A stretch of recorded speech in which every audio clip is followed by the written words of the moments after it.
प्रिय विद्यार्थियों, आज बात करते हैं प्रयोगवाद की प्रमुख विशेषताएं।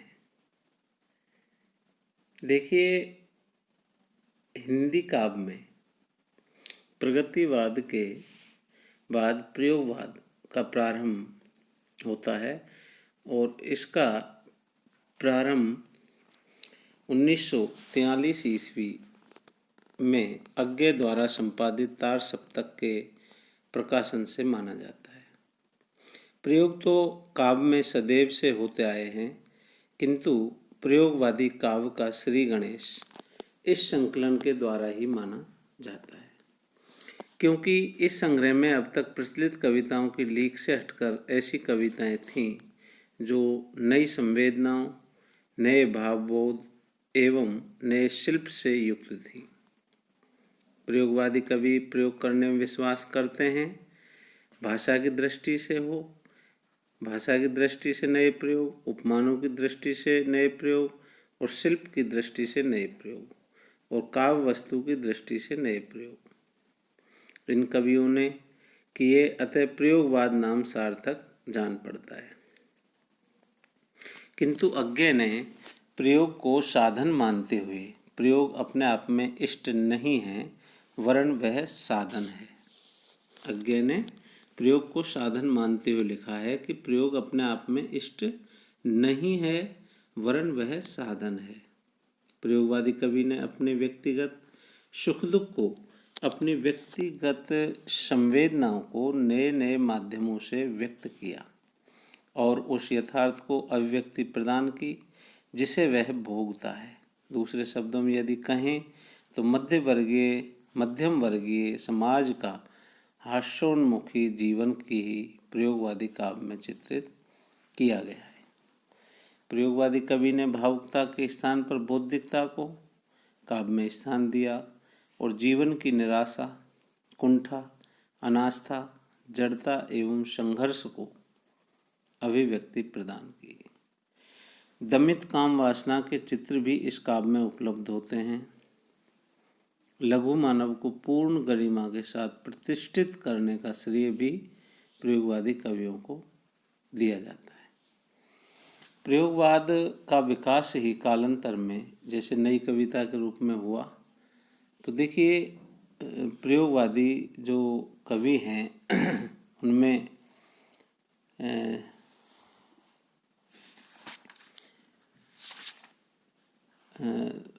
प्रमुख जो कवि हैं उसमें अज्ञे सर्वप्रथम तार सप्तक का प्रकाशन अज्ञे के संपादकत्व में सन 1943 ईस्वी में हुआ। इस संग्रह से प्रयोगवादी काव्य का प्रारंभ माना जाता है, जिसमें जिन 7 कवियों की रचनाएं संकलित थीं उनमें नेमिचंद जैन है, गजानन माधव मुक्तिबोध, भारत भूषण अग्रवाल, प्रभाकर माचवे, गिरिजा कुमार माथुर, रामविलास शर्मा तथा सच्चिदानंद हीरानंद वात्स्यायन अज्ञे। देखिए, प्रयोगवाद का विकास ही कालांतर में नई कविता के रूप में हुआ। डॉक्टर शिव कुमार शर्मा के अनुसार ये दोनों एक ही धारा के विकास की 2 अवस्थाएं हैं, प्रयोगवाद और नई कविताएं। सन 1943 से 1953 ईस्वी की तक कविता में जो नवीन प्रयोग हुए, नई कविता उन्हीं का परिणाम है। प्रयोगवाद उस काव्यधारा की आरंभिक अवस्था है और नई कविता उसकी विकसित अवस्था है। वस्तुतः प्रयोगवाद और नई कविता में कोई सीमा रेखा नहीं खींची जा सकती। बहुत से कवि जो पहले प्रयोगवादी रहे, बाद में नई कविता के प्रमुख हस्ताक्षर बन गए। इस प्रकार ये दोनों एक ही काव्यधारा के विकास की 2 अवस्थाएं हैं।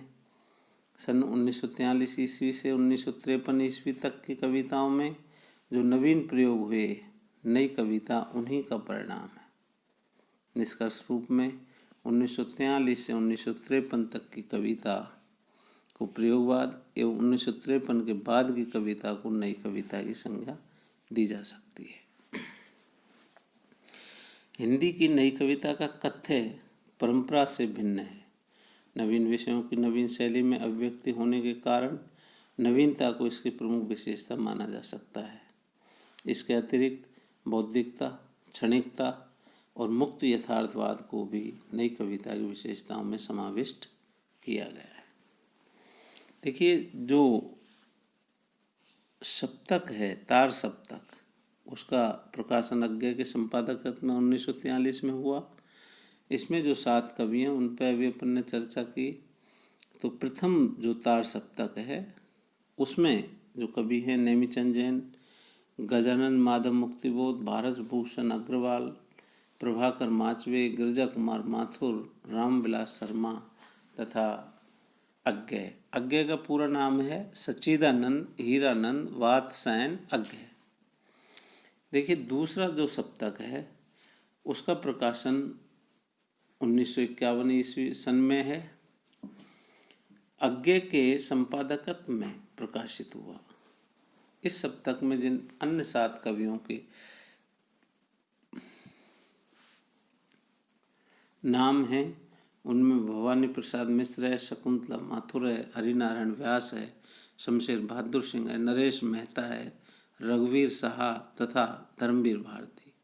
और अब अज्ञे के संपादकत्व में ही सन 1959 ईस्वी में तीसरा सप्तक प्रकाशित हुआ। तीसरे सप्तक में जिन 7 कवियों की रचनाएं संकलित की गई उनके नाम हैं प्रयाग नारायण त्रिपाठी, कुंवर नारायण, कीर्ति चौधरी, केदारनाथ सिंह, मदन वात्स्यायन, विजय देव नारायण शाही और सर्वेश्वर दयाल सक्सेना। देखिए, प्रयोगवाद की जो विशेषताएं हैं उनमें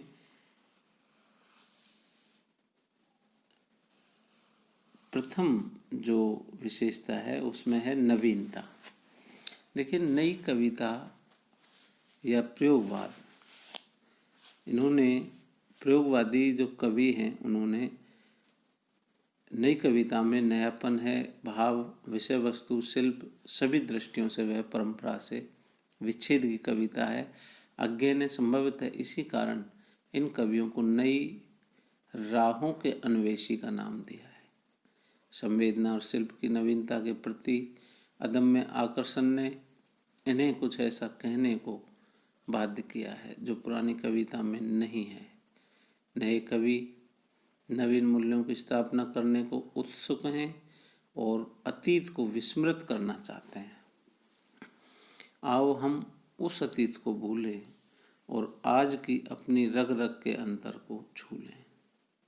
नवीनता के प्रति आग्रह रहने के कारण ही नई कविता में नए नए विषय चुने गए हैं। इस कविता में पहली बार कंक्रीट के पोर्च, चाय की प्याली, सायरन, रेडियम की घड़ी, चूड़ी का टुकड़ा, बाथरूम, क्रोशिये, गर्म पकौड़ी, मूत्र सिंचित मृतिका के घेरे में खड़ा गधा जैसे विषयों का चित्रण हुआ है।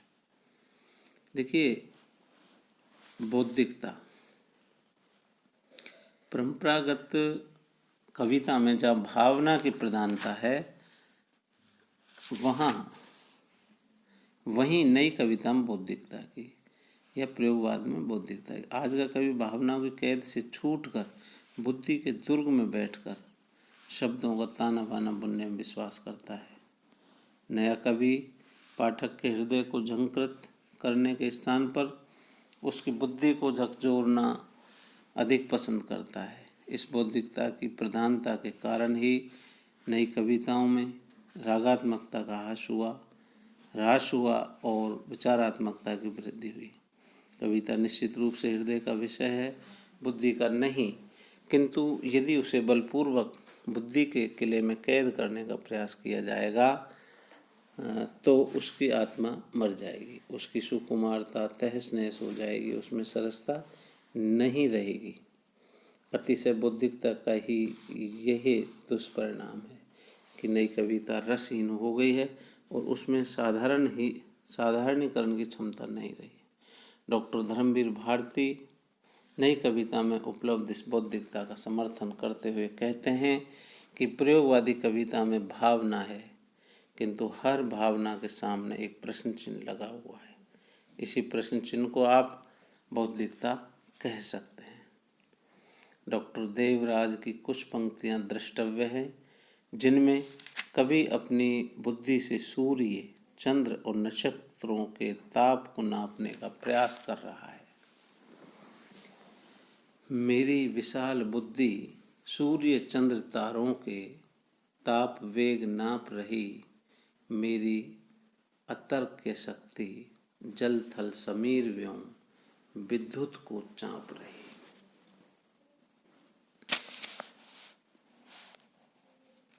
अगली जो विशेषता है अतिशय व्यक्तिकता। देखिए, नई कविता की एक प्रमुख प्रवृत्ति है अतिशय व्यक्तिकता। नए कवियों ने अपने व्यक्तिगत जीवन के सुख दुख को काव्य का विषय बनाकर यद्यपि कोई अनहोनी बात नहीं की, क्योंकि कवि अपने व्यक्तिगत जीवन से एकदम असंपृक्त रहकर काव्य रचना में प्रवृत्त नहीं हो सकता। व्यक्तिगत जीवन का सत्य काव्य में स्फुरित होता ही है। भारतेंदु युग एवं छायावादी युग के कवियों में भी व्यक्तिगता की प्रवृत्ति रही है, किंतु प्रयोगवादी युग के कवियों ने अतिशय व्यक्तिगता की झोंक में कहीं कहीं तो कविता को आत्मविज्ञापन सा बना दिया है। उदाहरण के लिए भारत भूषण की निम्न पंक्तियाँ द्रष्टव्य हैं, जिसमें भारत भूषण की पंक्तियाँ द्रष्टव्य हैं। साधारण नगर के एक साधारण घर में मेरा जन्म हुआ, बचपन बीता अति साधारण, साधारण रहन सहन, साधारण खान पान। देखिए, कवियों ने अपने विक्षोभ, निराशा, कुंठा, सफलता असफलता को काव्य निबद्ध करके आत्मतृप्ति का अनुभव किया। इस काव्यधारा में उपलब्ध व्यक्तिगता इतनी आत्म केंद्रित है कि उसमें किसी अन्य को रस की अनुभूति नहीं होती। क्षणवादिता। नया कवि क्षणवादी जीवन दर्शन को अंगीकार करता है। उसे कल पर विश्वास नहीं, भविष्य का भरोसा नहीं, इसलिए वह वर्तमान को ही सब कुछ समझकर उसे पूरी तरह भोगने का आकांक्षी है। निम्न पंक्तियों का केंद्रीय स्वर यही क्षणवादिता है। आओ हम उस अतीत को भूलें, आओ हम उस अतीत को भूलें और आज की अपनी रग रग के अंतर को छू लें इसी क्षण, क्योंकि कल के वे नहीं रहे, क्योंकि कल हम भी नहीं रहेंगे। मानव मूल्यों के विघटन, सामाजिक विषमताओं एवं युद्ध की विभीषिकाओं के कारण निराशा के स्वर नई कविता में व्याप्त हैं। नई कविता का ये निराशावाद एवं तत्जनित क्षणवाद कुछ तो व्यक्तिगत कारणों से है और कुछ सामाजिक कारणों से। उसका दृष्टिकोण इस दृश्यमान जगत के प्रति क्षणवादी है, अतः वह हर क्षण को पूर्णतः भोगने का आकांक्षी है। भोगवाद एवं वासना। नई कविता में भोग और वासना के स्वर विद्यमान हैं। आज का कवि प्रत्येक क्षण को केंद्रित स्तर पर भोगने के लिए उत्सुक है। संभवतः इसी कारण नई कविता में दूषित मनोवृत्तियों का चित्रण अपनी चरम सीमा पर पहुंच गया है। कहीं कहीं तो प्रतीकों के माध्यम से वासना को अभिव्यक्ति दी गई है, तो कहीं उसका स्पष्ट कथन है। उदाहरण के लिए अज्ञे ने सावन मेघ नामक कविता में प्रतीकों के माध्यम से अपनी बात कही है। वासना के पंख सी फैली हुई थी, धार यत्री सत्य सी निर्लज्ज नंगी। आओ समर्पित। अज्ञे जी ने यह स्वीकार किया है कि आधुनिक युग का साधारण व्यक्ति सेक्स संबंधी वर्जनाओं से आक्रांत है। ये कुंठाएं काव्य के माध्यम से अभिव्यक्ति पाती हैं। उनकी एक अन्य कविता में वासना भी भूत पुरुष का दृश्य उपलब्ध है। आहा मेरा श्वास है उत्तप्त, धमनियों में उमड़ आई है लहू की धार, प्यार है अभिशप्त, तुम कहाँ हो नारी। निसंदेह नए कवियों ने कहीं कहीं तो कविता के नाम पर अश्लील टिप्पणियां मात्र की हैं, जो सभ्य समाज में पढ़े जाने योग्य भी नहीं। शकुंतला माथुर की कुछ पंक्तियाँ इस संदर्भ में द्रष्टव्य हैं, द्रष्टव्य हैं। बढ़ रही परिधि मेरे स्तनों की, बढ़ रही परिधि मेरे स्तनों की, हसरतें जवान हैं, आज कह दो इन उंगलियों से, पेश आए मुनासिम बेरहमी से। शकुंतला माथुर की ये पंक्तियाँ देखिए, यथार्थवादिता। नए कवियों का दृष्टिकोण यथार्थवादी है। जीवन को उसके वास्तविक रूप में प्रस्तुत करना नए कवि का उद्देश्य रहा है। यही कारण है कि नई कविता की विषय वस्तु, प्रतीक, उपमान, भाषा आदि यथार्थ पर आधारित है। सीधे साधे सरल शब्दों में सहज अभिव्यक्ति करते हुए इन कवियों ने अपने यथार्थवादी रुझान का भी परिचय दिया है। शरद देवड़ा की कविता की निम्न पंक्तियाँ जीवन के एक यथार्थ चित्र को प्रस्तुत करती हैं। बंद कमरे की गरमाई फिजा में, गठरी सा गुड़मुड़ में, दुबका रजाई में सुन रहा, खिड़की की सकरी दरारों से आती, नल पर झगड़ती औरतों की चकचक। देखिए, अगली जो इस विशेषता है उसमें आधुनिक युग बोध। प्रयोगवादी कवियों ने आधुनिक मानव के जीवन में विद्यमान यातना, घुटन, संतरांश, कुंठा, द्वंद्व और निराशा को अपने काव्य का विषय बनाया है। इस कविता में ब्रह्म की सत्ता के स्थान पर मानव की सत्ता की स्थापना हुई है। अंधविश्वासों तथा रूढ़ियों का खंडन है तथा वर्जनाओं को नकारा गया है। वर्तमान जीवन के कटु सत्य को ईमानदारी से व्यक्त किया गया है और परंपरागत मूल्यों की नवीन संदर्भों में जांच परख की गई है। आधुनिक युग बोध के परिणाम स्वरूप नई कविता में एक ओर तो जिजीविषा मुखरित हुई है, तो दूसरी ओर उसमें यथार्थवादिता एवं लघु मानव की प्रतिष्ठा भी हुई है। इन कवियों की ये धारणा रही है कि क्यों ना हम उसी यथार्थ को व्यक्ति दें जिसे हम भोगते हैं, अनुभव करते हैं, अर्थात जिसे हम आत्मसात कर लेते हैं। व्यापक जीवन की बड़ी बड़ी सैद्धांतिक बातें और तिक्तता के बड़े बड़े फलसफे कला के क्षेत्र में कोई महत्व नहीं रखते। दुख जीवन का कटु सत्य है, किंतु सत्य का मानव जीवन पर क्या प्रभाव पड़ता है, इसे अज्ञे जी ने बड़े सटीक शब्दों में व्यक्त किया है। दुख सबको मांझता है, दुख सबको मांझता है, और चाहे सबको मुक्ति देना वह न जाने, किंतु जिनको मांझता है उन्हें ये सीख देता है कि सबको मुक्त रखें। देखिए, अगली जो विशेषता है वो है प्रणयानुभूति। प्रयोगवादी कवि ने प्रणय भावना को निरूपण अकुंठ रूप में किया है।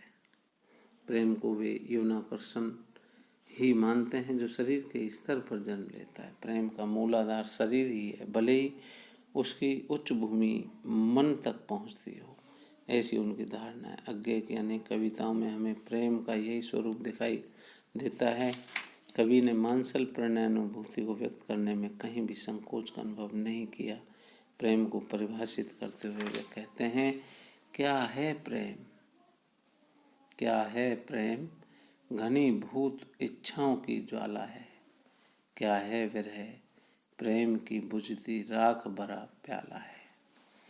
नारी को पूर्णतः भोगने का आकांक्षी पुरुष यह कहने को बाध्य हो जाता है, कोशगत सिमटी रहे यह चाहती नारी, खोल देने लूटने का पुरुष अधिकारी। देखिए, लोक संस्कृति, नया कवि लोक से जुड़ा हुआ है। लोक जीवन की अनुभूति, सौंदर्यबोध, प्रकृति, बिंब और प्रतीक, शब्द और उपमान नई कविता में प्रचुरता से मिलते हैं। अज्ञे ने प्रकृति का सूक्ष्म निरीक्षण करते हुए इस प्रवृत्ति का परिचय निम्न पंक्तियों में दिया है। जागो सखी बसंत आया, जागो सखी बसंत आ गया, पीपल की सूखी डाल स्निग्ध हो चली, शिरीष ने रेशम से बेनी बांध ली, नीम के भी बौर में मिठास देख, हंस उठी कचनार की कली। इसी प्रकार गिरजा कुमार माथुर ने लोक जीवन का बिंबात्मक प्रस्तुतिकरण निम्न पंक्तियों में किया है। बीच पेड़ों की कटन में हैं पड़े दो चार छप्पर, हांडिया मचिया कटोते, लठ गूदड़ बेल बक्खर, राख गोबर चरी आंगन, लेजा रस्सी हल कुलाड़ी। कहीं कहीं लोग गीतों की धुनों पर भी कवि नई कविता की रचना की गई है।